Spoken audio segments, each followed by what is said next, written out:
आज class 11th का lecture number 2 basic maths का।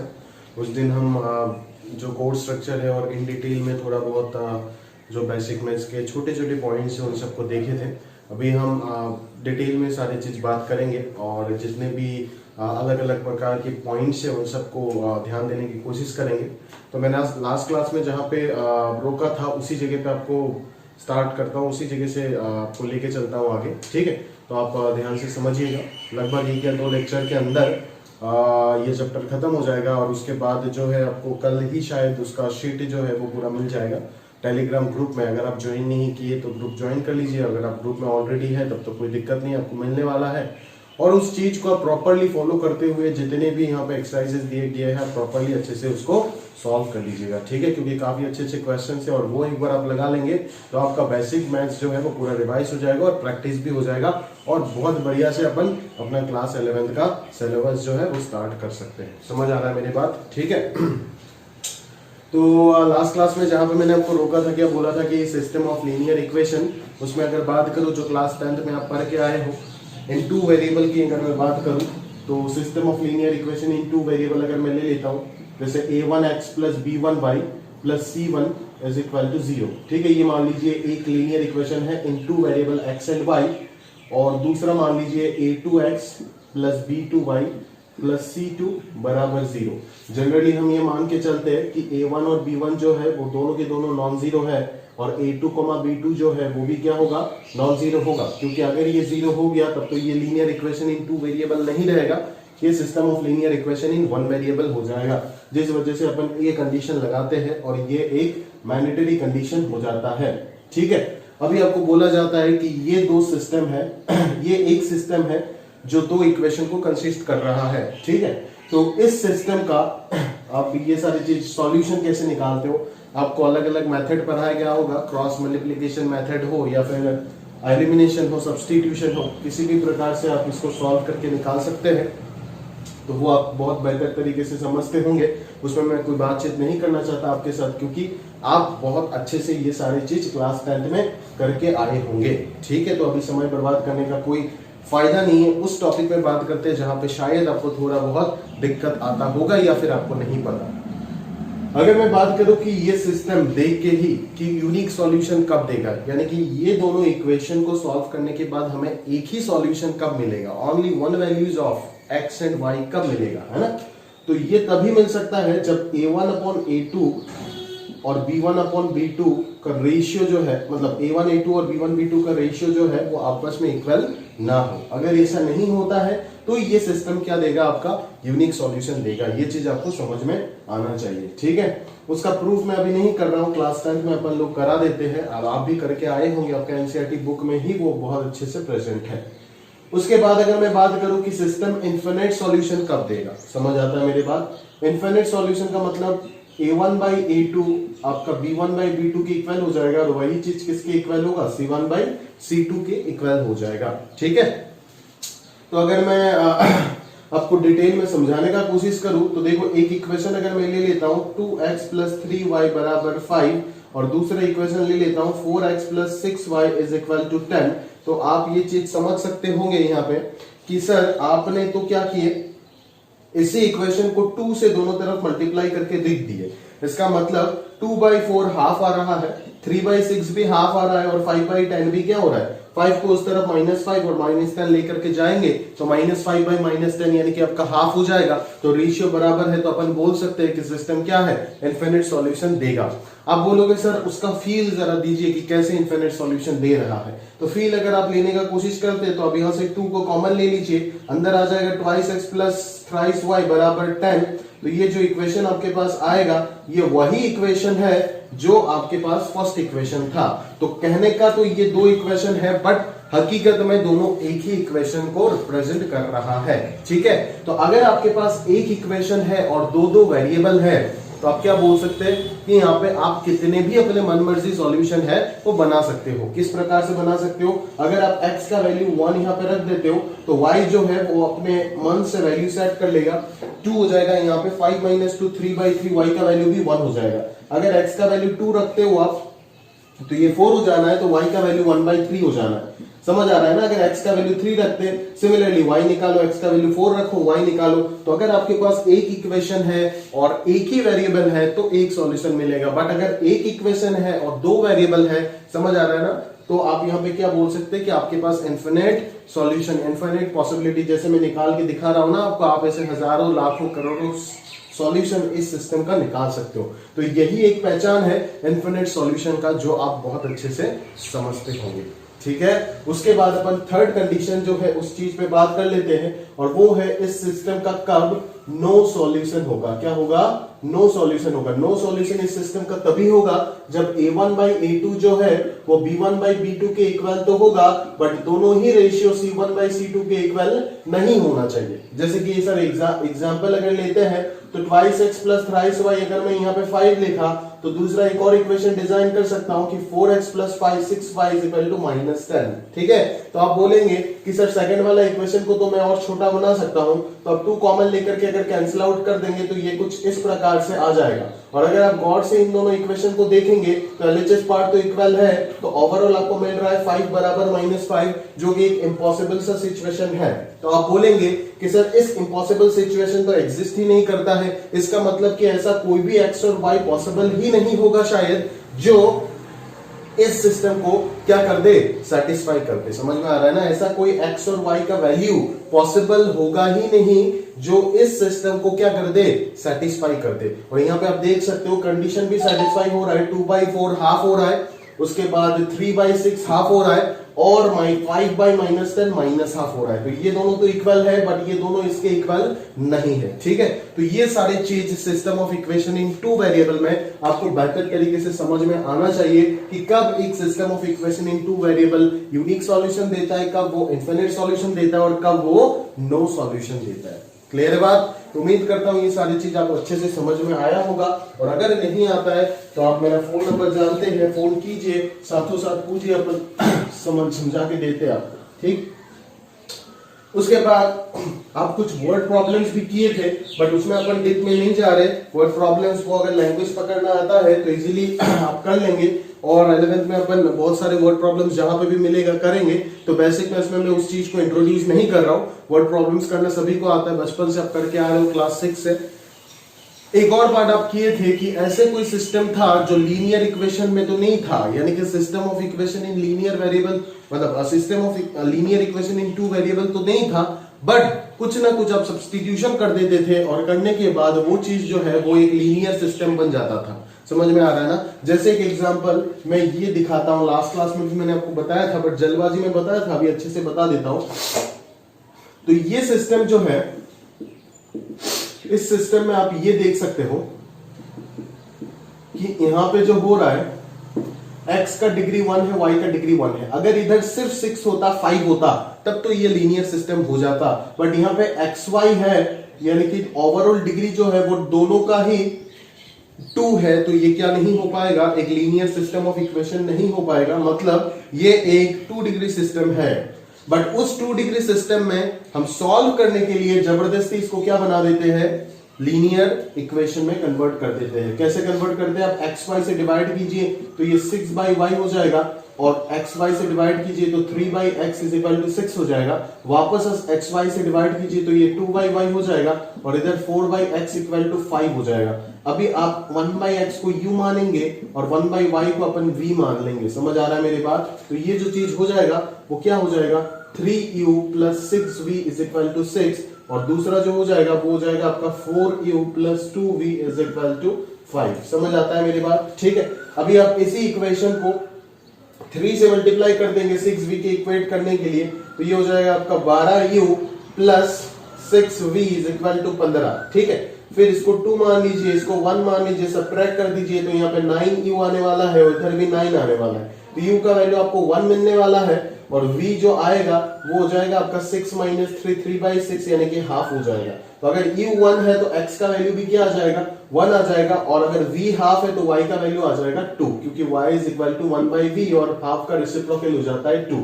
समझ आ रहा है मेरी बात? तो ये 1 और 2 इस जगह पे पुट कीजिए तो आपको दिखेगा 6 + 6 12, और इधर भी 6 × 1 × 2 12 आ रहा है। सेटिस्फाई कर रहा है पहला इक्वेशन को। सेकंड इक्वेशन में भी 2 प्लस 8 12 और 2 प्लस 8 10 और 5 इंटू 1 इंटू 2 10।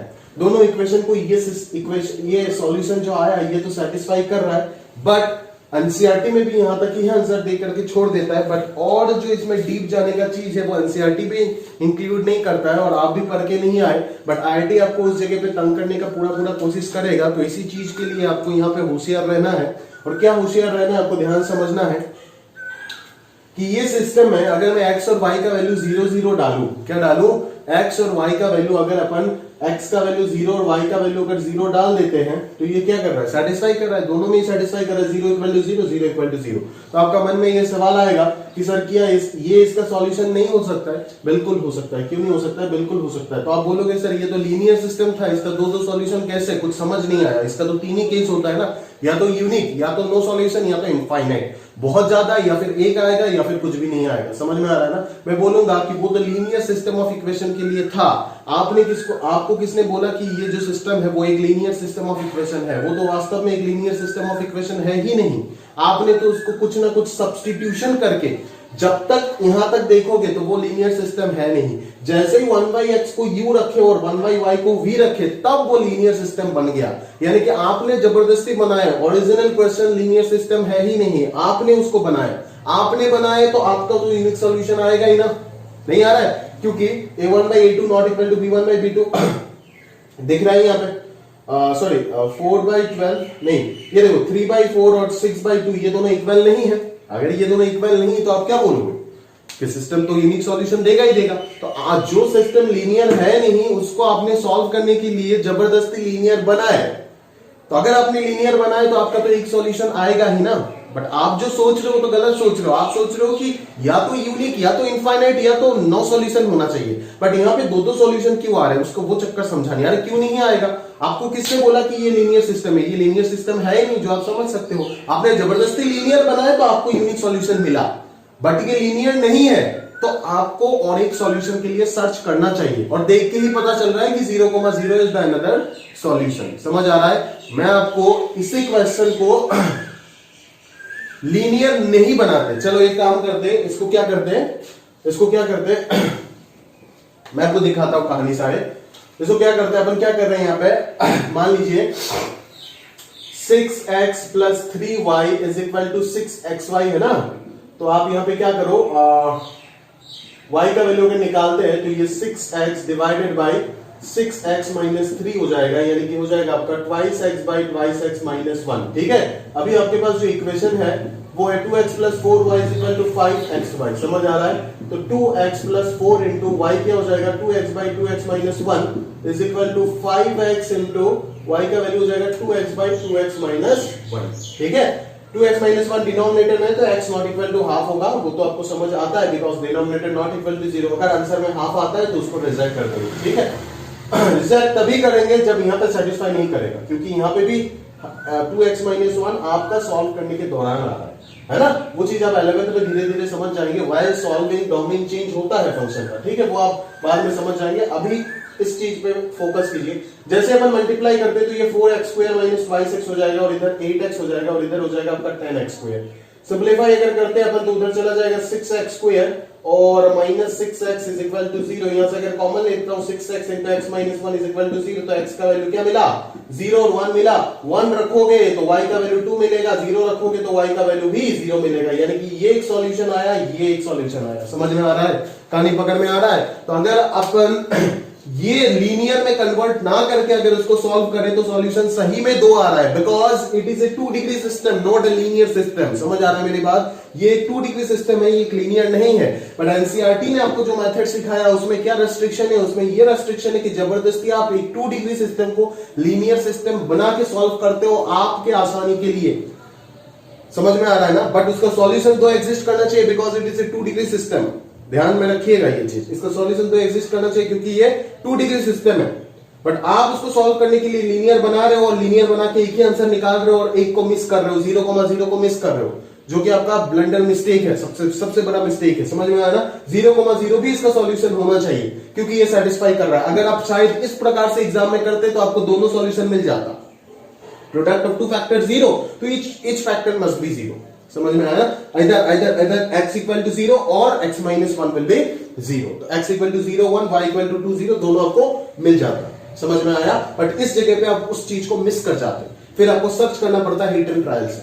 समझ आ रहा है मेरी बात? तो ये सब अभी आपको दिमाग लगा के करना पड़ेगा, यानी कि होशियार रहना पड़ेगा। ब्लाइंडली जैसे पहले नंबर लाने के लिए कुछ भी थूक देते ना पेपर में, कुछ भी लिख देते, बस आंसर से मतलब था, वो अभी नहीं चलेगा। अभी प्रॉपर लॉजिक, मैथमेटिकल लॉजिक उसके पीछे होना चाहिए। जो लीनियर सिस्टम है नहीं, उसका आंसर एक ही क्यों आएगा? जब भी ऐसे आया, जिस बच्चे के दिमाग में ये क्वेश्चन स्ट्राइक होगा, वो जाएगा आईआईटी में। जो सिर्फ आंसर के पीछे भागेगा, वो तो पूरा जिंदगी आंसर के पीछे भागता रह जाएगा और उसका सब्जेक्ट ना सीखना होगा और ना कुछ होगा।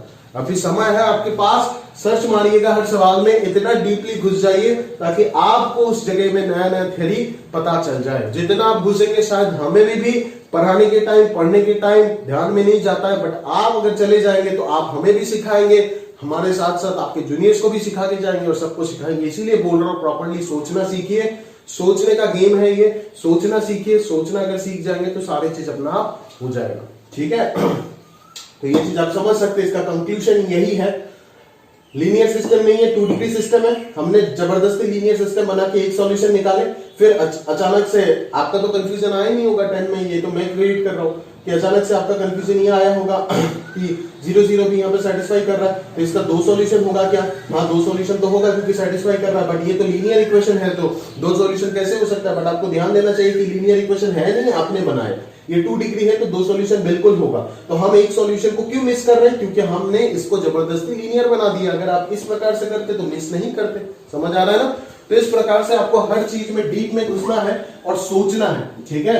9th 10th 11th 12th board exam में 100 में 100 लाने के लिए ये सब करना नहीं पड़ता है। ठीक है? उधर उल्लू की तरह काम करोगे, लिख दोगे आंसर, नंबर मिल जाएगा, खुश रह जाओगे, वो नंबर बांटने वाला एग्जाम है। ठीक है? बट अगर आईआईटी के बारे में सोचते हो तो उधर आपका दिमाग हमेशा खुला होना चाहिए। ठीक है? और डीपली सोचने का आदत होना चाहिए। चीजों को देख करके अगर आंसर के पीछे भागोगे, आंसर के पीछे तो भागना ही है, बट अगर कंसेप्ट बिना लिए सिर्फ आंसर करोगे तो आंसर ही करते रह जाओगे पूरा जिंदगी भर। ये सवाल को देखिए, यहां पे हमने क्या किया, 3 वेरिएबल और क्या कर दिया, 3 वेरिएबल डाला और 3 इक्वेशन दिया आपको। समझ में आ रहा है ना? कहने मतलब है कि ये एक 3 वेरिएबल 3 इक्वेशन सिस्टम है। ठीक है? 3 वेरिएबल 3 इक्वेशन सिस्टम है। देखो, तो इस प्रकार की चीजें जो है ना, ये अगले साल अपन क्लास 12 में डिटरमिनेंट्स में अच्छे से करेंगे इन डिटेल में। ठीक है? उसका जो बेसिक फंडा होता है वो डिटरमिनेंट्स में भी होता है, बट अभी अपन खेलना सीखते हैं ना, क्या क्या दिक्कत है उसमें? अभी तो अपन कर सकते हैं, जो 2 वेरिएबल का कंसेप्ट है उसको यूज करके अभी तो सॉल्व कर ही सकते हैं। समझ में आ रहा है? बट उसके पीछे जो हिस्ट्री है, क्या है, मेन बेसिक फंडा वगैरह, ये सब अपन डिटरमिनेंट्स में अभी बात नहीं करना। अभी तो अपन ये सोचते हैं कि हमारे पास जितने ज्ञान है, उस ज्ञान के आधारित इस क्वेश्चन को अपन किस प्रकार से सॉल्व कर सकते हैं। देखिए जरा फटाफट 3 इक्वेशन, एक बार सोच के देखिए, वीडियो पॉज करके देखिए एक बार करके। अगर हो जाता है बहुत अच्छी बात है, अगर नहीं होता है तो मेरा बात सुनिए। एक तो देखो तरीका है, क्या करेगा कोई बच्चा कोई क्या करेगा, इस इक्वेशन को 3 से मल्टीप्लाई कर देगा। ठीक है? ऐड कर देगा, उसके पास एक नया इक्वेशन जनरेट हो जाएगा, उसको संभाल के रखेगा। जिस इक्वेशन में z नहीं होगा, क्योंकि 3 से मल्टीप्लाई करने से -3z + 3z खत्म, बात। ऐड करेगा, x और y में एक इक्वेशन बना करके संभाल के रखेगा। ठीक है? दूसरा चीज, सिमिलर चीज, यहां पे 2 से मल्टीप्लाई करके इसके साथ जोड़ के z को एलिमिनेट करके एक और इक्वेशन बनाएगा, तो 2 इक्वेशन उसके पास आ गया। चाहे इधर 0 रहे या फिर कुछ भी रहे, आप कर सकते हो। आप क्या कर सकते हो, यहाँ पे इजीली इसको सॉल्व कर सकते हो। उसके लिए आप चिंता मत कीजिए, चाहे अगर यहाँ पे 0 अगर नहीं भी रहता है तो भी आप इजीली कर सकते हो, उसमें कोई इश्यू नहीं। तो 3 इक्वेशन का हेल्प से z को एलिमिनेट करके या फिर किसी भी एक वेरिएबल को एलिमिनेट करके रिमेनिंग 2 वेरिएबल में हम 2 इक्वेशन बनाएंगे और उन दोनों को सॉल्व करके 2 वेरिएबल 2 इक्वेशन तो सॉल्व करना आता ही है, उन दोनों को सॉल्व करके आप x और y निकाल देंगे। x और y आ जाएगा तो x और y किसी भी इक्वेशन में पुट कर देंगे तो z आ जाएगा। वो आपका बेसिक फंडा हो गया। अभी तक अगर 10th में मैं ये सवाल आपको देता तो शायद आप उसी प्रकार से करते। समझ आ रहा है मेरी बात? बट इस क्वेश्चन को लेने से पहले मैं एक और क्वेश्चन ले लेता हूं। मान लीजिए x + 2y - 3z = 1, फिर मान लीजिए x + y + z = 2 और minus x minus y plus 3z equal to 5।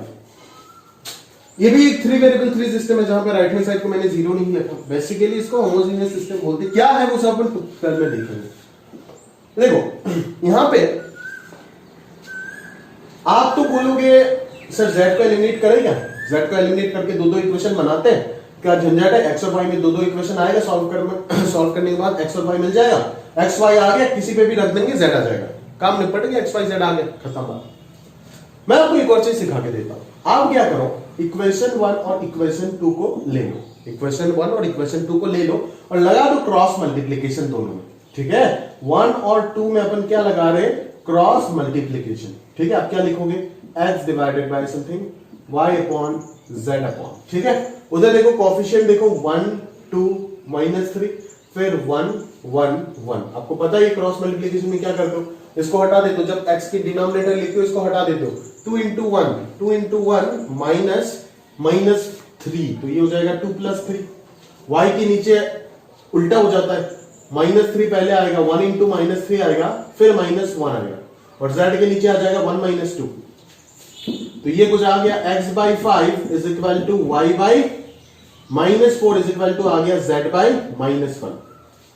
जब भी मैं बोल रहा हूं, जब भी आपको एक से ज्यादा इक्वालिटी दिख जाता है, एक ही रिलेशन में एक से ज्यादा इक्वालिटी दिख जाता है, तो इक्वल टू हम हमेशा क्या मान लेते हैं, k मान लेते हैं। तो यहां से x का वैल्यू क्या आ रहा है 5k, y का वैल्यू क्या आ रहा है -4k और z का वैल्यू क्या आ रहा है -k, ठीक है। जिन दोनों इक्वेशन को यूज किए उसको नहीं, जो रिमेनिंग इक्वेशन है उसमें जाकर के ये वैल्यूज पुट करो।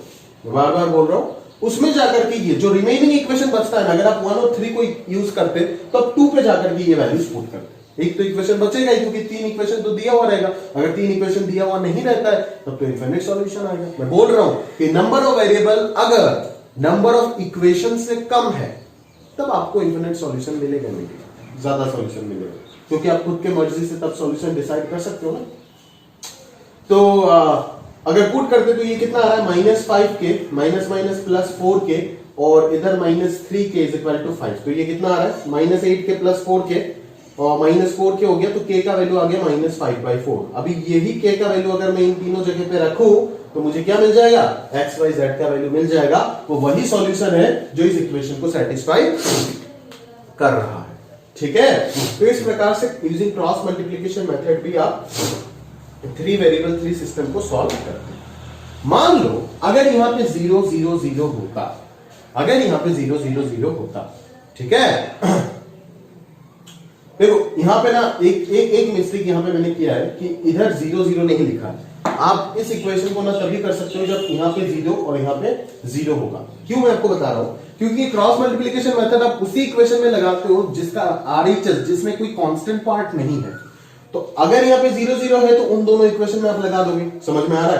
अगर यहाँ पे 0 0 नहीं है, मान लीजिए यहाँ पे 1 और यहाँ पे अगर 5 है, तो आप क्या करेंगे, ऐसा दो इक्वेशन आपको जनरेट करना होगा विद आरएचएस 0, समझ में आया ना। तो आप क्या करोगे, जैसे मान लीजिए 5 से इस इक्वेशन को मल्टीप्लाई कर दोगे तो इधर भी 5 आ जाएगा, इधर 5x 10y -15z आ जाएगा। तो इससे इसको घटा दोगे तो क्या आ जाएगा, एक 0 वाला इक्वेशन आएगा, उसको स्टोर करके रखोगे, ठीक है। दूसरा एक और 0 वाला इक्वेशन बनाने के लिए इससे इसको सब्ट्रैक्ट कर दो, तो दूसरा इक्वेशन बन जाएगा 0 वाला इक्वेशन, समझ आ रहा है ना। तो दूसरा 0 वाला इक्वेशन जो बनेगा उसको यहां पे रखोगे। उन दोनों में जिसका आरएचएस 0 है, उन दोनों में आप क्या करोगे, क्रॉस मल्टीप्लिकेशन लगाओगे और क्रॉस मल्टीप्लिकेशन लगा के x y z in terms of k निकालोगे। और फिर जो नॉन जीरो इक्वेशन होगा ना, फिर जो नॉन जीरो, जो कांस्टेंट पार्ट जिसमें है, अगर मैं बोल रहा हूं कि इन तीनों में ही तो कांस्टेंट पार्ट है, ठीक है, इन तीनों में ही कांस्टेंट पार्ट है, तो आप क्या करोगे कि किसी भी एक में एक्स वाई जेड का वैल्यू जाकर के पुट कर दोगे, के मिल जाएगा, और के मिल गया तो एक्स वाई जेड आ जाएगा, ठीक है। तो आपको अगर यहां पे दो इक्वेशन में 0 दिया हुआ है तब तो बहुत अच्छी बात है। अगर एक इक्वेशन में 0 दिया हुआ है तो एक इक्वेशन तो ऑलरेडी तैयार है। मान लीजिए अगर सिस्टम ऐसा है तो ये इक्वेशन तो ऑलरेडी यूज करोगे क्रॉस मल्टीप्लिकेशन, और इन दोनों को यूज करके एक और बना लो। जैसे इसको 5 से मल्टीप्लाई करो, सब्ट्रैक्ट करो, तो राइट हैंड साइड 0 हो जाएगा, एक और इक्वेशन बन जाएगा। अभी तब इस इक्वेशन को और वो जो नया इक्वेशन बनेगा उन दोनों में क्रॉस मल्टीप्लिकेशन लगा के एक्स वाई जेड निकाल के यहां पे पुट कर देना। जो नॉन जीरो है ना, नॉन जीरो वाला इक्वेशन, उसमें पुट कर देना, हो जाएगा आंसर। समझ में आ रहा है? तो अगर मैं आपको डिटेल में एक आध क्वेश्चन समझाने का कोशिश करूं तो आप कुछ इस प्रकार से करोगे, उसमें मैं बात पे आ रहा हूं, ठीक है। तो ध्यान से देखो, एक आध क्वेश्चन ले लेता हूं और फिर अपन उसमें बात करते हैं, ठीक है। तो देखो देखो क्या हो रहा है कहानी, देखो जैसे मान लीजिए x minus y plus z is equal to 1, ठीक है। फिर minus x plus y minus z is equal to 2, ठीक है। और 2x minus 3y plus z is equal to 3। ये तीन इक्वेशन गिवन है, सॉल्व करना है। तो अभी मैं देखूंगा कि कोई भी यहाँ पे RHS 0 मतलब कांस्टेंट वाला पार्ट, या फिर यहाँ पे 1 इधर -1 इक्वल टू 0 लिख देता तो भी तो कांस्टेंट वाला पार्ट नहीं होना चाहिए, ठीक है। तो कांस्टेंट वाला पार्ट अगर यहाँ पे कोई भी एक इक्वेशन में 0 होता, मतलब कांस्टेंट वाला पार्ट नहीं होता, तो मैं क्या करता, उसको तो स्टोर कर लेता और एक और 0 वाला इक्वेशन बनाता और फिर उन दोनों में क्रॉस मल्टीप्लिकेशन लगा देता। शीट में आपको ऐसे क्वेश्चंस मिल जाएंगे। बट एज यहाँ पे कहीं पे भी 0 नहीं है तो मुझे बनाना पड़ेगा, और बनाऊंगा मैं कैसे, इक्वेशन 2 से 2 टाइम्स ऑफ इक्वेशन 1 को माइनस करें। देखो 2 माइनस 2 इंटू 1 0 हो जाएगा, तो इससे अगर 2 टाइम्स ऑफ दिस करोगे तो minus x minus 2 times of x कितना हो जाएगा, minus 3x plus y minus 2 times of minus y plus 3y हो जाएगा, minus z minus 2 times of z ये हो जाएगा आपका माइनस 3z, और ये 2 माइनस 2 कितना हो जाएगा, 0। यहां से माइनस 3 कॉमन ले लो तो x minus y plus z is equal to कितना आ जाएगा, 0 आ जाएगा। समझ में आ रहा है। सिमिलरली आप क्या करो, इक्वेशन 3 से 3 टाइम्स ऑफ इक्वेशन 1 को घटा दो, 3 टाइम्स ऑफ इक्वेशन 1 को क्या कर दो, घटा दो। 3 माइनस 3 0 हो जाएगा, तो 2x माइनस 3x कितना हो गया, minus x minus 3y minus minus plus 3y कितना हो जाएगा, 0y। समझ में आ रहा है। और z माइनस 3z कितना हो जाएगा, minus 2z is equal to 0। तो ये कितना बन गया, x minus 0y plus 2z is equal to 0। लिखो इसको, जरूरत होगा।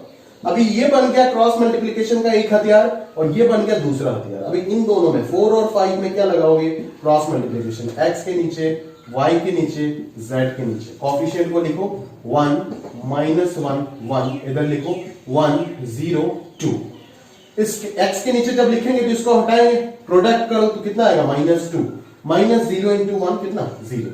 y के नीचे जब लिखोगे तो क्या होगा, 1 माइनस 2, और z के नीचे जब लिखेंगे तो ये क्या होगा, 0 minus minus plus 1 equal to क्या मान लेंगे, k। तो x जो आएगा वो क्या आएगा, माइनस 2k, y जो आएगा वो क्या आएगा, माइनस k, और z जो आएगा वो क्या आएगा, k आएगा। अभी ये तीनों के तीनों इन दोनों में पुट मत कर देना, जिनको यूज करके आप ये निकाले ना उनमें ये पुट मत कर देना, रिमेनिंग किसी में भी पुट करो हो जाएगा। इन तीनों में से किसी भी एक पे पुट करो। x का वैल्यू माइनस 2 के मान लो, इक्वेशन 1 में पुट करते हैं, माइनस 2 के माइनस माइनस प्लस के, ये देखो माइनस माइनस प्लस के, और z का वैल्यू है प्लस के, इज इक्वल टू क्या आ रहा है, 1 आ रहा है। इसका मतलब क्या है कि यहां पे 0 इंटू के इज इक्वल टू क्या आ रहा है, 1 आ रहा है। समझ में आया। 0 इंटू के इज इक्वल टू क्या आ रहा है आपके पास, माइनस 2k प्लस 2k हो गया, 0 इंटू के इक्वल टू 1 आ गया। तब तो ये सिस्टम बन गया आपका नो सॉल्यूशन वाला सिस्टम, ठीक है। क्योंकि अभी k का कोई भी वैल्यू आप ऐसे निकाल सकते हो क्या, k का कोई भी वैल्यू आप निकाल सकते हो जो यहां पे पुट करोगे और आंसर जो है वो 1 के इक्वल हो जाएगा, नहीं होगा, इम्पॉसिबल है, हो ही नहीं सकता। समझ में आ रहा है। तो अभी ये क्या हो गया, नो सॉल्यूशन वाला सिस्टम हो गया, मतलब इस सिस्टम का कोई सॉल्यूशन एग्जिस्ट नहीं करेगा। बट अगर मान लो कहानी कुछ ऐसे होता कि 3k इज इक्वल टू 1, यहां पे कैलकुलेशन वगैरह करके 3k इज इक्वल टू 1 आ जाता, तो k का वैल्यू क्या आ जाता, 1/3। वही k का वैल्यू 1/3 अगर आप यहां पे रखते तो xyz आ जाता, और वही xyz अगर आप पुट करके देखते तो तीनों ही इक्वेशन सेटिस्फाई करता। समझ में आ रहा है। तो ये xyz का जो वैल्यू आ जाता वो हो जाता इस 3 वेरिएबल सिस्टम का सॉल्यूशन, ठीक है। इन दोनों में पुट नहीं करना, ये आपका बनाया हुआ चीज है, ओरिजिनल क्वेश्चन में हमेशा पुट करना है, ठीक है। ओरिजिनल क्वेश्चन ये है, ये दोनों नहीं, क्लियर है। तो अगर यहाँ पे 3k इक्वल टू 1 आता तो इस प्रकार से आप सॉल्व करते हैं। यहाँ पे 0k इक्वल टू 1 आ गया, मतलब k का तो ऐसा कोई वैल्यू होगा ही नहीं, 0 के साथ कुछ टकरा के कभी 0 के साथ प्रोडक्ट होने के बाद कुछ कभी 1 आएगा, इम्पॉसिबल सा सिचुएशन है ना, ये तो हो ही नहीं सकता है सर। अगर ये नहीं हो सकता है तो कहानी क्या देगा, नो सॉल्यूशन देगा। आपको पता चल गया ना, अभी 3 वेरिएबल सिस्टम में नो सॉल्यूशन का कंसेप्ट बता दिया, 3 वेरिएबल सिस्टम में यूनिक सॉल्यूशन का कंसेप्ट बता दिया। k का वैल्यू अगर यूनिक आता है तो xyz भी यूनिक आएगा, इस सिस्टम में सेटिस्फाई करेगा तीनों इक्वेशन में, तो xyz क्या हो जाएगा, यूनिक। 3 वेरिएबल सिस्टम में भी नो सॉल्यूशन बता दिया। और अगर मान लो यहां पे ऐसा चीज हो जाता कि 0 इंटू के इज इक्वल टू 0 आ जाता, 0 इंटू के इज इक्वल टू 0 आ जाता, तो आप क्या बोलोगे कि सर 0 के साथ कुछ प्रोडक्ट करके आंसर 0 रहना है। वो तो कुछ भी प्रोडक्ट कर सकता हूं मैं, यानी कि के का वैल्यू कुछ भी अगर हो जाए तो ही ये इक्वेशन क्या कर जाएगा, सेटिस्फाई करेगा। 1 हो 2 हो -1 -2 कुछ भी अगर हो जाए तो ये सेटिस्फाई करेगा। मतलब क्या कि के का वैल्यू इनफाइनाइट हो सकता है। ये हो गया आपका इन्फिनिट पॉसिबिलिटी। और तब आप कंक्लूड करोगे कि ये सिस्टम का इनफाइनाइट सॉल्यूशन होगा। इस केस में कंक्लूड करोगे कि सिस्टम का नो सॉल्यूशन होगा, और इस केस में कंक्लूड करोगे कि यूनिक सॉल्यूशन, और जो सॉल्यूशन आएगा वो आपको दिखाना पड़ेगा। के जो आएगा वो पुट कर देना, XYZ आ जाएगा, और वही चीज यहां पे रख के देखना कि सेटिस्फाई करेगा। समझ आ रहा है मेरी बात? ठीक है, तो इसीलिए ये क्वेश्चन लिया था। आप यहां पे देखो, अच्छे से देखो क्या करोगे। लगाओ cross multiplication, right hand side 0 है ना, तो और तो कुछ बनाने का जरूरत ही नहीं है। जब 0 नहीं होता है तब अपन ये सब करके बनाते हैं, सोच के बनाते हैं राइट हैंड साइड 0 वाला equation. Without any constant term वाला 2 इक्वेशन हमें चाहिए क्रॉस मल्टीप्लीकेशन लगाने के लिए। जो यहां पे नहीं था तो बनाया गया था, यहां पे है तो क्यों बनाओ, डायरेक्टली लगाते। कोफिशिएंट देखो 1 -2 3, 1 -1 -1, ठीक है, इसको हटा दो, कितना आ रहा है 2 आ रहा है, माइनस इसको हटा दो तो माइनस माइनस कितना आ जाएगा +3। समझ में आया? y के नीचे देखो 3 माइनस माइनस +1, समझ आ रहा है ना, 3 माइनस माइनस +1। और z के नीचे देखो कितना आ रहा है -1 और माइनस माइनस +2 इक्वल टू के मानो तो x कितना आ गया 5k, y कितना आ गया 4k, और z कितना आ गया k। अभी ये सारे के सारे को जिन दोनों में क्रॉस मल्टीप्लिकेशन लगाया उनमें नहीं, जो रिमेनिंग बचा हुआ है उसमें पुट करो। क्या पुट करोगे तो क्या आएगा 2 इंटू 5k कितना हो जाएगा 10k। समझ में आ रहा है? -3 इंटू 4 12k, और +2 into k 2k is equal to 0। समझ में आया? तो आप बोलोगे सर ये k तो कैंसिल हो रहा है, मतलब 0 इक्वल टू 0 आ रहा है। तो यहां से आप ढंग से समझ नहीं पाओगे। आप ऐसे करो ना, आप सीधा सा 0 इक्वल टू 0 मत लिखो, 10 + 12k -12k कितना हो जाता है 0k इज इक्वल टू 0। अभी यहां पे आप सोच के देखो ना, ये तो वही वाला फंडा हो गया ना कि k का कुछ भी वैल्यू अगर यहां पे पुट करो तो ये चीज हमेशा सेटिस्फाई करेगा। मतलब कि k इनफाइनाइट वैल्यूज ले सकता है, और अगर k खुद इनफाइनाइट वैल्यूज ले सकता है तो XYZ तीनों की तीनों k के ऊपर डिपेंड कर रहा है। XYZ भी कितने वैल्यूज ले सकते हैं, इनफाइनाइट वैल्यूज ले सकते हैं। समझ आ रहा है? तो इसी प्रकार से इस सिस्टम का जो सॉल्यूशन होगा वो क्या हो जाएगा, इनफिनिट सॉल्यूशन हो जाएगा। ठीक है, तो इस प्रकार से अभी आपको सोच के करना है। बाकी आप डिटरमिनेंट पढ़ने के बाद डायरेक्टली आपको कंडीशन मिलेगा कब क्या होता है, होमोजेनियस नॉन होमोजेनियस सिस्टम सब कुछ समझ आ जाएगा। बट अभी के लिए हम दिमाग को ट्रेन कर रहे हैं, इसीलिए अभी हम वही चीज जो बाद में हम थ्योरी में पढ़ा देते हैं, अभी हम क्वेश्चन को थ्रू सोच सोच के खुद से निकालने का कोशिश करते हैं। तो शीट में आपको काफी सारे क्वेश्चन ऐसे मिल जाएगा, सोचिएगा उन सब के ऊपर और प्रॉपर्ली सॉल्यूशन निकाल करके आंसर मैच कीजिएगा। कहीं पे भी अगर दिक्कत आता है साथों साथ फोन करके उस डाउट को क्लियर कीजिएगा। ठीक है सर, तो ये हो गया हमारा सिस्टम ऑफ इक्वेशन पे थोड़ा बहुत बातें। अगर कुछ लिखना चाहते हो तो पॉज करके लिख लीजिएगा।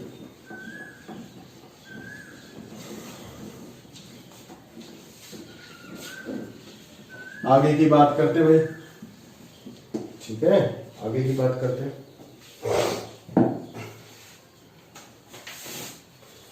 आगे की बात लास्ट क्लास में मैंने आपको क्या क्या बता दिया था, नंबर सिस्टम के बारे में बता दिया था, जरूर बताया है ना।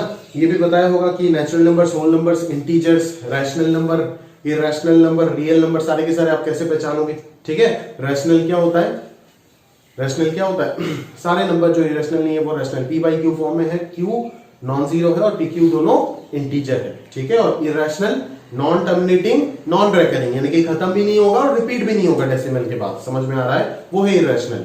बेसिकली क्या बोला था ट्रिक कि अंडर रूट के अंदर जिसका अंडर रूट कभी सॉल्व नहीं होता है वो हमेशा क्या हो जाता है, इरैशनल नंबर। समझ में आ रहा है ना, जिसका अंडर रूट कभी सॉल्व नहीं हो रहा है वो क्या होगा, इरैशनल नंबर कहलाएगा। जिसका अंडर रूट सॉल्व ही नहीं हो रहा है वो इरैशनल नंबर कहलाएगा। समझ में आ रहा है, जैसे मान लीजिए √4 वो तो 2 हो जाएगा, बट √5 वो सॉल्व ही नहीं होगा, है ना। जो इंटीजर में कन्वर्ट नहीं हो रहा है, जिस चीज का अंडर रूट लगाने के बाद चाहे वो स्क्वायर रूट हो, क्यूब रूट हो, वो इंटीजर में अगर कन्वर्ट नहीं हो रहा है तो वो क्या हो जाएगा, इरैशनल हो जाएगा।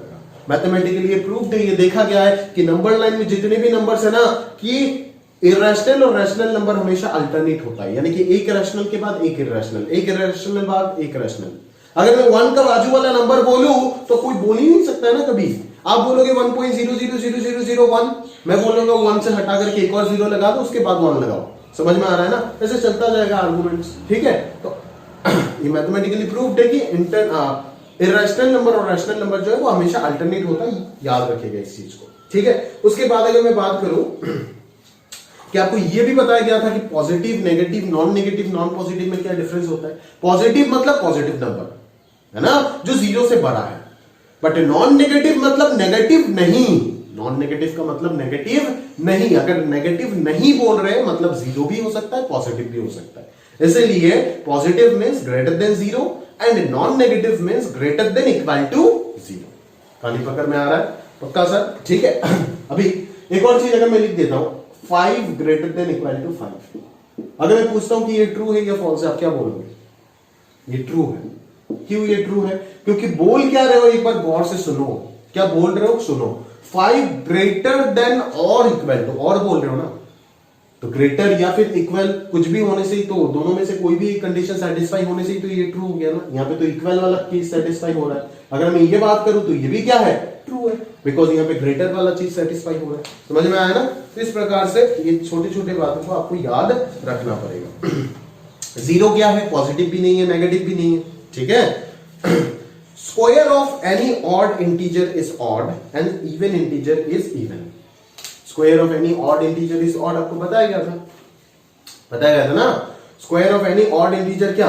ऑड होगा, और square of any even integer क्या होगा? इवन होगा। ये चीज याद रखिए। दूसरी बात है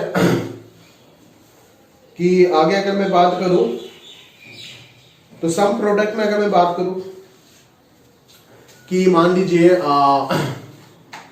दो रैशनल नंबर का सम या फिर डिफरेंस क्या होगा? रैशनल होगा, समझ आता है। प्रोडक्ट या डिवीजन वो भी क्या होगा? वो भी क्या होगा? रैशनल होगा। प्रोडक्ट तो आप बोल सकते हो, बट प्रोडक्ट या डिवीजन में मैं कोई कमेंट नहीं कर पाऊंगा। समझ आ रहा है मेरी बात? क्योंकि आपको नहीं पता है ना, रैशनल तो आप उसी को बोलते हो। अगर 2/5 को रैशनल बोल रहा हूं, 3/5 को रैशनल बोल रहा हूं, तो p/q फॉर्मेट में ये दोनों तो इंटीजर नहीं है ना। समझ में आ रहा है? तो उसमें कमेंट आप फिलहाल तो नहीं कर पाएंगे, बट अगर कोई इसमें बोलता है कि इस चीज में ये तो 10/15 आ रहा है, तो ये तो रैशनल होना चाहिए, बिल्कुल होना चाहिए, कोई इशू नहीं है सर। ठीक है सर, सोचना पड़ेगा सवाल में। अगर मैं मेन जो मुद्दे का चीज है कि सम ऑफ टू इरेशनल नंबर, क्या इरेशनल होगा हमेशा? जरूरी नहीं है। √2 प्लस माइनस √2 क्या हो जाता है? 0 हो जाता है ना, तो वो क्या हो जाता है? रैशनल हो जाता है। और √2 प्लस √3 वो क्या हो जाता है? रैशनल हो जाता है। तो कमेंट नहीं कर सकते सम डिफरेंस में। प्रोडक्ट में नहीं कर सकते, √2 इंटू √2 2 जाता है, √2 इंटू √3 √6 रैशनल रह जाता है। समझ आ रहा है मेरी बात? तो इस प्रकार से ये सारी चीजों पे आप कमेंट नहीं कर पाएंगे, डिवीजन में भी कमेंट नहीं कर पाएंगे।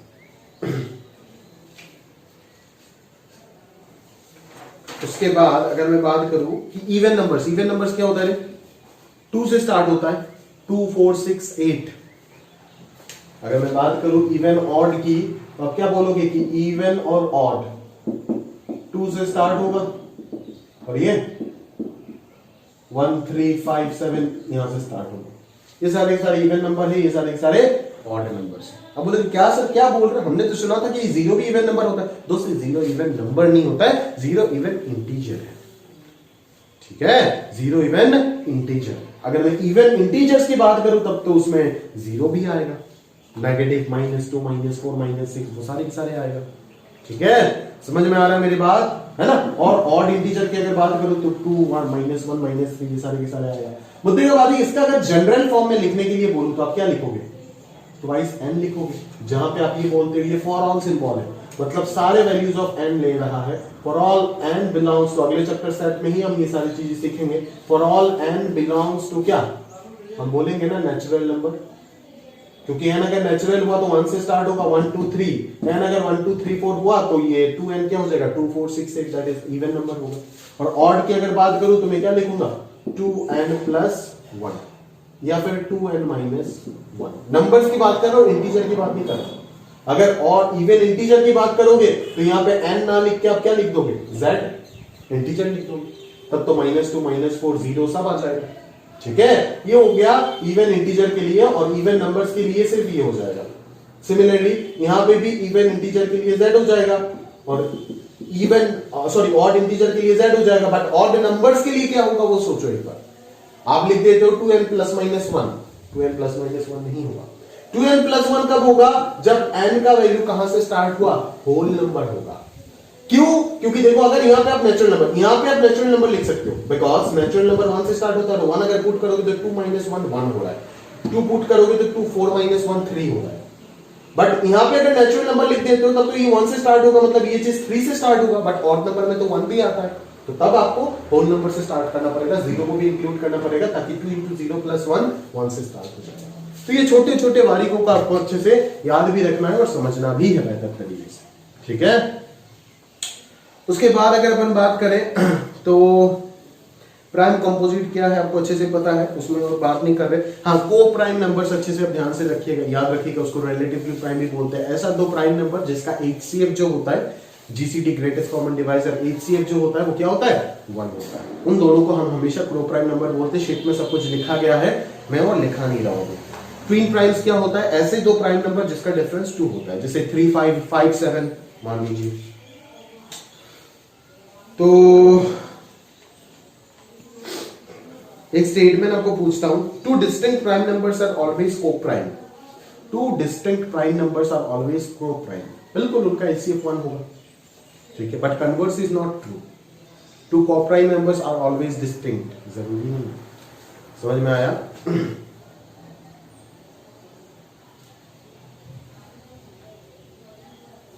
2 distinct prime numbers are always coprime, ये तो ट्रू है, बट इसका कन्वर्स जो होगा वो ट्रू नहीं होगा, ठीक है।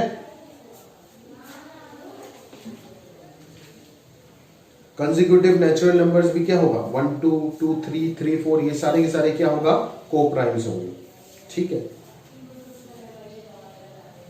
लास्ट में मैंने आपको एक और चीज सिखाया था कि लास्ट क्लास में कि x to the power odd अगर लिखा दिया गया तो उसके बारे में आप कोई कमेंट नहीं कर पाएंगे, but x to the power even, x square, x to the power 4, 1 by x square, 1 by x to the power 4, x to the power 100, ये सारे के सारे x के पावर में जब भी इवन इंटीजर आएगा पूरा पूरा एक्सप्रेशन हमेशा क्या रहेगा? पॉजिटिव। इवन नंबर नहीं, इवन इंटीजर की बात कर रहा हूं। x to the power even integer चाहे 1 by x to the power 4 भी हो सकता है, ये हमेशा नॉन नेगेटिव होता है for any value of x। Any real value of x का पावर में इवन लिखो, आंसर हमेशा पॉजिटिव आएगा, चेक करके देख लेना। या फिर 0 आएगा कब? जब x खुद 0 हो जाएगा, ठीक है। उसके बाद बहुत इंपॉर्टेंट अगला आंसर मैंने आपको लास्ट क्लास में अच्छे से एक्सप्लेन किया था, है ना। Under root of x square क्या होता है? रूट 4 का वैल्यू कभी भी प्लस माइनस 2 नहीं होता है, 2 ही होता है।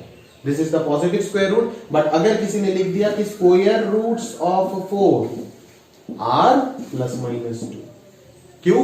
Because square roots of 4 means the solution of the equation x square is equal to 4 which is x equal to plus minus 2। Therefore, one solution is the positive square root and other is the negative square root. One is the positive square root and other is the negative square root. ठीक है? Root 4 means the positive square root 4, which is 2, not plus minus 2. और वहीं से एक और concept derive किया था कि under root of x square जो होता है वो क्या होता है? Modulus of x। अदरवाइज ये कंट्राडिक्शन आ जाता है। अच्छे से एक्सप्लेन किया था, लेक्चर 1 देख लीजिएगा। Under root of x square जो होता है वो क्या होता है? Modulus of x। याद रख लीजिए, कोई प्लस माइनस x कुछ भी नहीं होता है, ठीक है। फिर अपन ये भी आपको समझाए थे कि पाई और 22/7 जो है वो इक्वल नहीं होता है ना। 22/7 एक रैशनल नंबर है और पाई जो है एक इरेशनल नंबर है, तो इसको इक्वल आप नहीं मानिएगा। आपको ये भी बताया गया था कि रूट a इंटू बी का value root a into root b कब होता है? जब a और b दोनों के दोनों पॉजिटिव या फिर एक पॉजिटिव एक नेगेटिव होता है। जब दोनों नेगेटिव हो जाता है तब ये फॉल्स हो जाता है, ठीक है। तो इतना तक अपन ने बात कर लिया था लास्ट क्लास में, है ना। और अभी अपन बात करेंगे उस चीज के ऊपर, है ना, यानी कि हमारा पॉलिनोमियल्स का थोड़ा सा इंट्रोडक्शन दे देता हूं, ठीक है। पॉलिनोमियल्स का थोड़ा सा इंट्रोडक्शन अगर हो गया तो उसके बाद अपन आगे की ओर बढ़ जाएंगे। चलो पॉलिनोमियल्स का थोड़ा सा इंट्रोडक्शन ले लो, देखो फटाफट।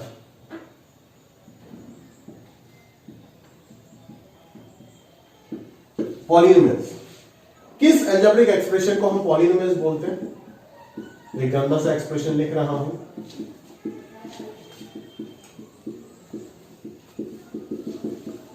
इस चीज को हम क्या बोलेंगे? पॉलिनोमियल बोलेंगे। इस चीज को हम क्या बोलेंगे? पॉलिनोमियल्स बोलेंगे। ठीक है, जहां पे इस चीज को क्या बोलते हैं? Leading coefficient. बोला था लास्ट क्लास में, जो हाईएस्ट डिग्री होता है ना, उसका कोएफिशिएंट को क्या बोलते हैं? Leading coefficient. बाकी सारे के सारे कोएफिशिएंट। ये देखो, n को बोलेंगे degree of that polynomial. n को क्या बोलेंगे? Degree of polynomial. और ये लीडिंग कोएफिशिएंट कभी भी जीरो नहीं हो सकता। किसी भी पॉलिनोमियल में ये चीज कभी भी जीरो नहीं हो सकता। ठीक है, तो ये हो गया आपका कोएफिशिएंट, ये हो गया पूरा पूरा टर्म, ये सब x हो गया वेरिएबल, ये हो गया ऑपरेशन, और ये पूरा पूरा हो गया एक्सप्रेशन। जब इसको दूसरे किसी एक्सप्रेशन से इक्वेट कर दोगे तो ये इक्वेशन बन जाएगा। बट यहाँ पे गौर से एक चीज समझने की चीज है सर, किस चीज को बोलेंगे, किस अलजेब्रिक एक्सप्रेशन को पॉलिनोमियल बोलेंगे? जिसका सारे टर्म का वेरिएबल का डिग्री हमेशा क्या होगा? होल नंबर होगा। ये चीज आपको ध्यान में रखना चाहिए। पॉलिनोमियल अपन किस चीज को बोलेंगे? उसी अलजेब्रिक एक्सप्रेशन को बोलेंगे जिसका हर एक टर्म का डिग्री जो होगा वो हमेशा होल नंबर होगा। यानी कि क्या sir x plus 1/x polynomial है? बिल्कुल नहीं, क्योंकि यहाँ पे x टू द पावर -1 आ गया। क्या x plus root x polynomial है? बिल्कुल नहीं, क्योंकि x to the power half आ गया, जो कि होल नंबर का सेट में नहीं आता है। तो इस प्रकार से आप समझ सकते हो कि पॉलिनोमियल क्या है। अभी अगर मैं क्लासिफिकेशन ऑफ पॉलिनोमियल में बात करूं तो क्लासिफिकेशन दो प्रकार से किया जाएगा। कैसे सर? दो प्रकार, मतलब एक तो देखो उसका डिग्री रिड्यूस होता जा रहा है ना, तो एक हो जाएगा on the basis of degree of that polynomial, और एक हो जाएगा देखो उसका नंबर ऑफ टर्म्स कंटीन्यूअस बढ़ता जाएगा, तो दूसरा हो जाएगा क्लासिफिकेशन नंबर ऑफ टर्म्स के बेसिस में। डिग्री के बेसिस में हम क्या क्लासिफिकेशन करेंगे? अगर डिग्री जीरो है, क्योंकि डिग्री स्टार्ट ही कहां से हो सकता है? जीरो से, होल नंबर है, तो ये जो पॉलिनोमियल होगा वो क्या हो जाएगा? कांस्टेंट पॉलिनोमियल होगा। समझ में आ रहा है? अगर n का वैल्यू 1 हो गया तो क्या हो जाएगा? ax प्लस b टाइप का हो जाएगा, जहां पे a non zero, because a is the leading coefficient, where x to the power 1 is the highest degree. Linear polynomial 2x plus 3, 3x plus 4, ये सब आपको पता है। n का वैल्यू 2 रख दे तो क्वाड्रेटिक पॉलिनोमियल, उसमें भी ax square plus bx plus c, और हम लिखते हैं अच्छे से a नॉट इक्वल टू 0, आपको पता है। अदरवाइज ये क्वाड्रेटिक बनेगा ही नहीं ना। अगर a 0 हो गया तब तो ये bx प्लस c हो जाएगा, लीनियर हो जाएगा। समझ आता है? n अगर 3 हो गया तो क्यूबिक हो जाएगा, n 4 हो गया तो बाइक्वाड्रेटिक हो जाएगा, 5 हो गया पेंटिक हो जाएगा। उसके बाद कोई नाम नहीं दिया गया, हाई डिग्री पॉलिनोमियल बोल देते हैं। बट अगर नंबर ऑफ टर्म्स, अगर नंबर ऑफ टर्म्स अगर 1 हो गया तो अपन इसको क्या बोलते हैं? मोनोमियल बोलते हैं। क्या बोलते हैं? मोनोमियल बोलते हैं। एक ही expression 2x to the power 7 भी हो सकता है, 3y भी हो सकता है, सिर्फ -4 भी हो सकता है, कुछ भी हो सकता है। एक टर्म मतलब मोनोमियल।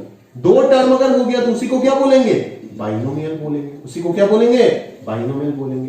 तीन टर्म अगर हो गया तो उसी को क्या बोलेंगे? ट्राइनोमियल। जैसे 3x 2x plus 3y plus 5z, किसी में पावर 7 लगा दो, किसी में 99 लगा दो, कुछ भी लगा दो। ये क्या है? तीन टर्म, बस टर्म देखना, डिग्री नहीं देखना। नंबर ऑफ टर्म्स 3 है, मतलब क्या?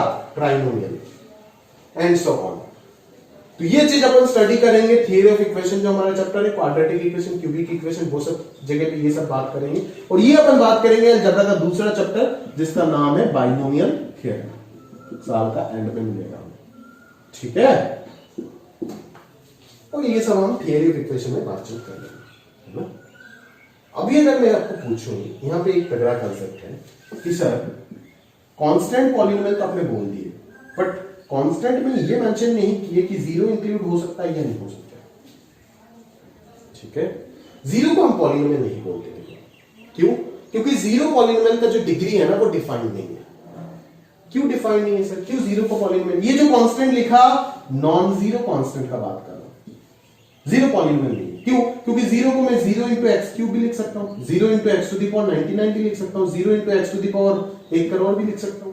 तो आप बोलोगे सर जीरो का तो अलग अलग जगह पे अलग अलग डिग्री आ रहा है, बट यहां पे तो डिग्री 0 होना चाहिए, जो कि हो नहीं रहा है। जीरो को 0 into x to the power 0 भी लिख सकता हूं।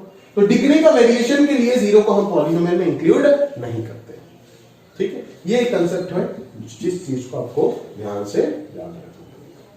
ठीक है, तो ये हो गया आपका पॉलिनोमियल का एक ब्रीफ इंट्रोडक्शन। इस पॉलिनोमियल में बाकी कोचिंग्स में देखोगे आपको रिमाइंडर और फैक्टर थ्योरम भी एक साथ पढ़ा जाता है, बट हम लोग कलाम इंस्टीट्यूट में आपको रिमाइंडर फैक्टर थ्योरम अभी नहीं पढ़ा जाता है। थियरी ऑफ इक्वेशन जो चैप्टर है उसी का लास्ट टॉपिक है हमारा रिमाइंडर एंड फैक्टर थ्योरम। तो उसमें थोड़ा सा अच्छे से बंच ऑफ क्वेश्चंस मिल जाते हैं, तो उधर हम अच्छे से डीपली उसको स्टडी करेंगे। बहुत तगड़ा कंसेप्ट है, बहुत फायदे का थ्योरम है, remainder theorem, factor theorem, class 9 में आप पढ़े भी होंगे। और उसके साथ और दो थ्योरम था जो आपका एनसीईआरटी में मेंशन नहीं था, यानी कि इंटीग्रल रूट और रैशनल रूट थ्योरम, वो भी अपन उधर स्टडी करेंगे। ठीक है, तो इस चीज के लिए आपको थोड़ा सा इंतजार करना होगा। पढ़ेंगे सब कुछ, बिल्कुल टेंशन नहीं लेना है। Remainder, factor, integral root, rational root सारी चीज पढ़ेंगे, बट वो समय आने पे पढ़ेंगे। ठीक है, अभी अपन हमारा अगला पड़ाव जो है उसके और बढ़ता है ना।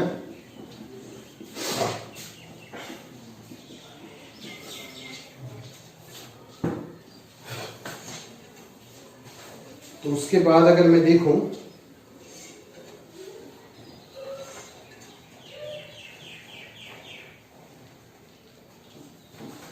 रैशनलाइजेशन आप सभी को आता होगा। ठीक है, रैशनलाइजेशन कैसे करता है, ठीक है, वो शीट में ना क्वेश्चन है, उसके थ्रू आप कर लीजिएगा तो आपको समझ में आ जाएगा। ठीक है, जैसे अगर मैं एक एग्जांपल ले लूं यहाँ पे, तो आप क्या बोलोगे सर, आप रैशनलाइजेशन कैसे करोगे, थोड़ा सा बता दो।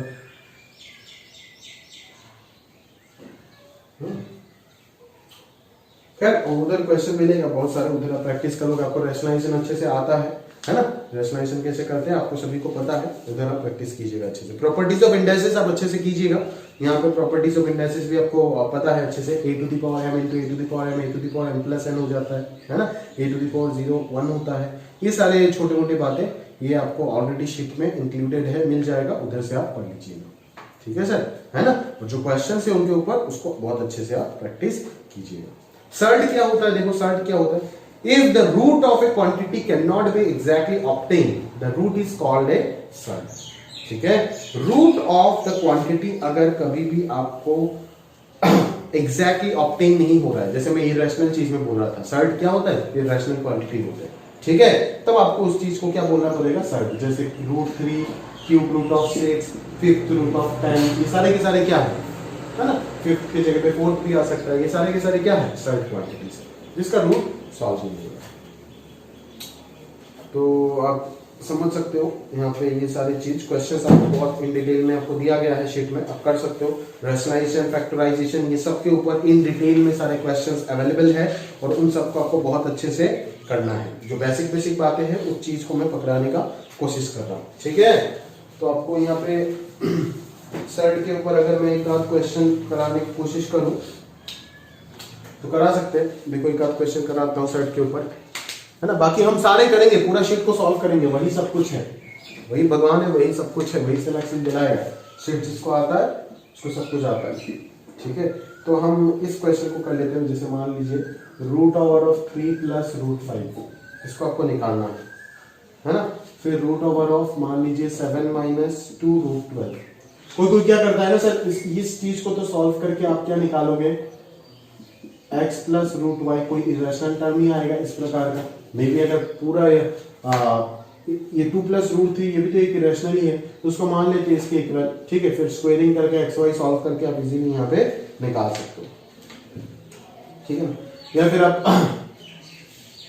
फिर मैं तो बोलूंगा कि आप ऐसे मत करो, ऐसे चलो एकदम अगर एक्सट्रीम लेवल में आप फंस जाते हो तभी जाकर के आप करो, अदरवाइज आपको इस प्रकार से करने का कोई जरूरत नहीं। आप यहाँ पे क्या करो, आप यहाँ पे देख सकते हो कि सबसे पहले इसको निपटा देते है ना।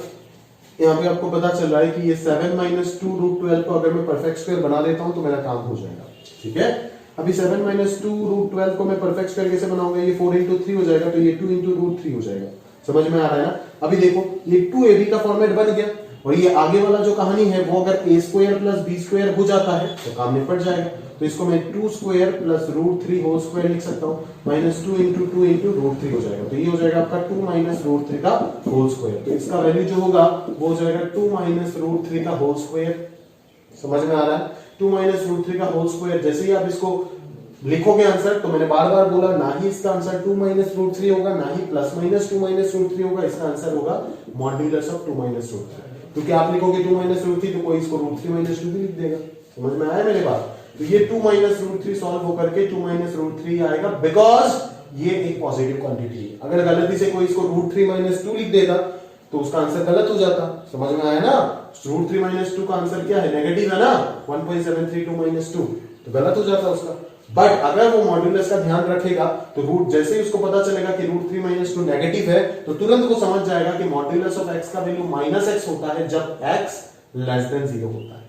तो वो -1 साइन लगा देगा और उसको रिवर्स कर देगा तो ये 2 - √3 अपना बन जाएगा। माइनस ऑफ -√3 - 2 माइनस ऑफ √3 - 2 होकर के ये अपना 2 - √3 बन जाएगा। ठीक है, और आपको अच्छे से पता होना चाहिए कि √3 - 2 इसका आंसर हो भी नहीं सकता बिकॉज ये नेगेटिव है और स्क्वायर रूट का आंसर कभी भी नेगेटिव नहीं आता है, पॉजिटिव स्क्वायर रूट। ठीक है, तो इस प्रकार से आप इसको सॉल्व कर सकते हो। इसको भी आप कर लीजिएगा इसी प्रकार से। यहाँ पे क्या लफड़ा है देखो, यहाँ पे मैं आपको बता देता हूँ।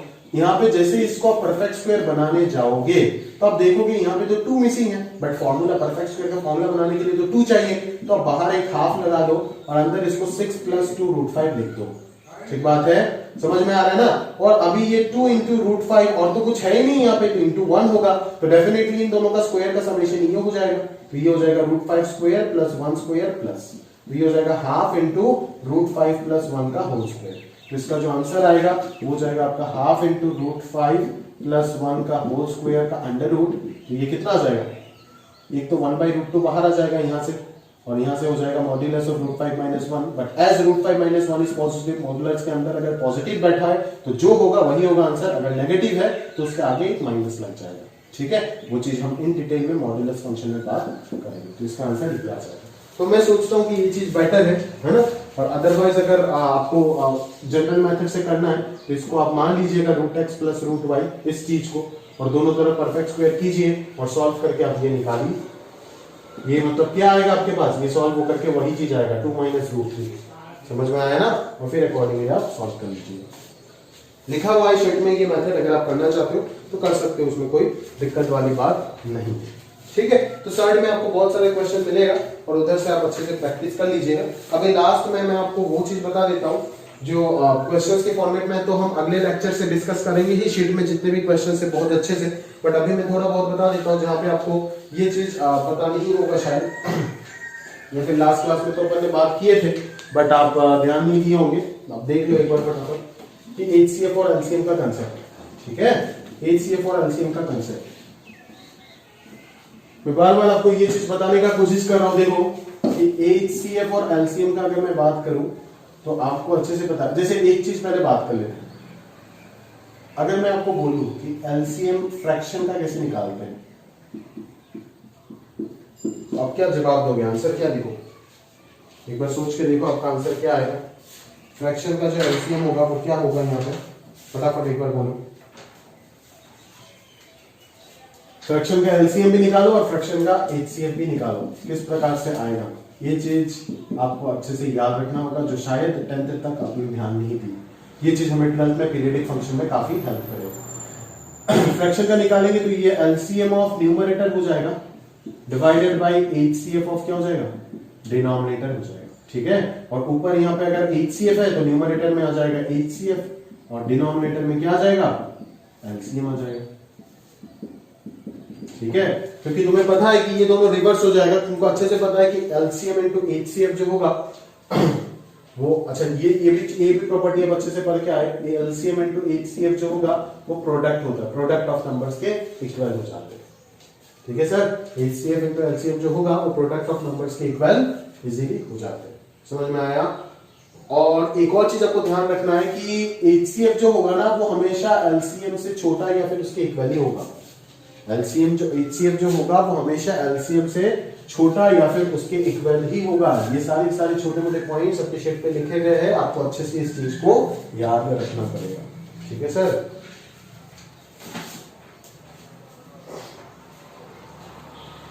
तो अगर क्वेश्चन की मैं बात करूं तो आप देख सकते हो क्वेश्चन, हाँ जैसे कुछ क्वेश्चंस ले लेता हूं। LCM of pi, 2, LCM of pi, 2 pi square, LCM of pi, 3 pi, LCM of √2, √6, LCM of √2, 3√2। ठीक है,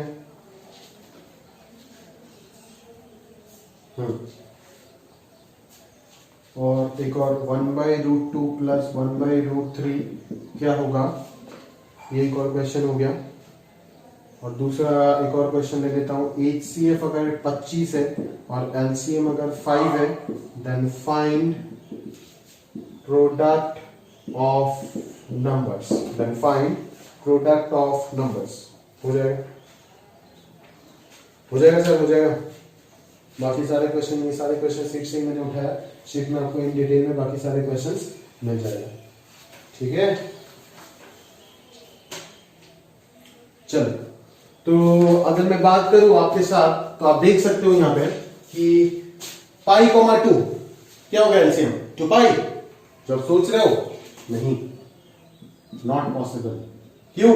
क्योंकि एक रैशनल है और एक इरेशनल है। रैशनल और इरेशनल का एलसीएम कभी भी पॉसिबल नहीं होता है। दोनों को बोले सर तो करेंगे क्या, क्या करेंगे, इधर देखेंगे ना, इधर देखेंगे क्या करते हैं।